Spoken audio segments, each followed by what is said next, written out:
Hey friends, how's it going today? I hope you guys are all doing well today.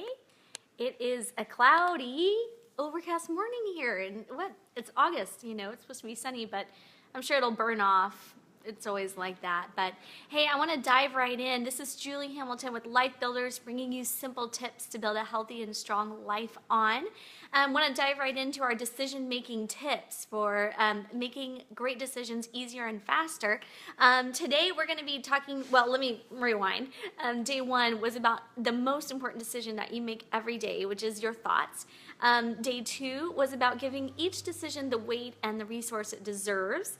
Number three was about giving yourself a deadline, just making it up. Hey, Sarah. Number four yesterday was sleep on it, one of my favorite tips and one of the best ones.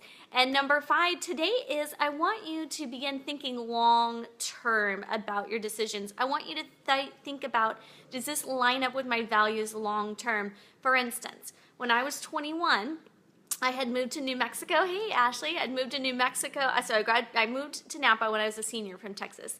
Then I moved to New Mexico. And then I moved back to Napa to go to the JC, met my bestie, who I'm married to now. Eric got to be best friends with him. And then I moved to LA to move with my parents. So here I was. I'd been to 3 colleges already. And my parents came to me and they said, hey, we're going to move to Texas. Do you want to come? So by that time I had my best friend, Damien, was living down in Northridge, going to school down there. We saw each other once a week forever.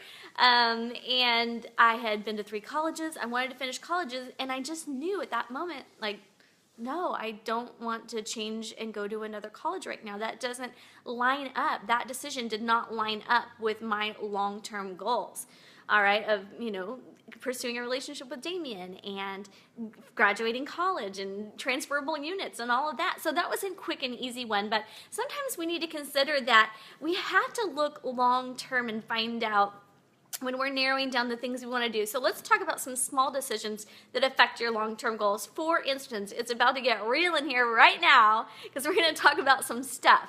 If you want to get a full scholarship to go to college, a sports scholarship, or you want to play in the NFL, you want to be a professional, let's talk about the decisions about what you're putting on your Instagram right now, because it never goes away. So if you're going to try to get a scholarship and you're putting pictures up of you getting high all the time, it's going to be a problem. That is going to follow you. That does not line up with your long-term goals, so you got to stop.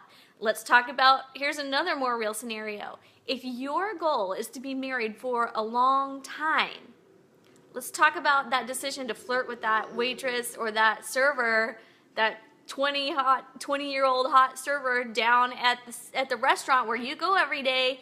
Is that in line with your long-term goals? No, it's not. You need to decide, this is not setting me up for success for what I want to do. So whenever you're trying to make a decision, do I want to move? Do I not want to move? Do I want to start this business? Do I not want to? Where do I want to go to college? What am I going to do with my kids? Consider your long-term values and your long-term goals, where you want to get, look far down the road, and ask yourself, does this line up with what I want to do with my life? So anyway, that's it for today. I hope you guys have an awesome day. We've got 2 more tips for you. Going to be bringing you 2 more tips, this time probably from Carmel, because we're heading down there right now. Hope you guys have an awesome day, and I love you so much. Thank you for listening and tuning in, and just thank you for all the time that you give me to speak into your lives. Life Builders, giving you simple tips to grow a strong and healthy life on. Follow me on YouTube. Bye. Love you, Sarah. Bye.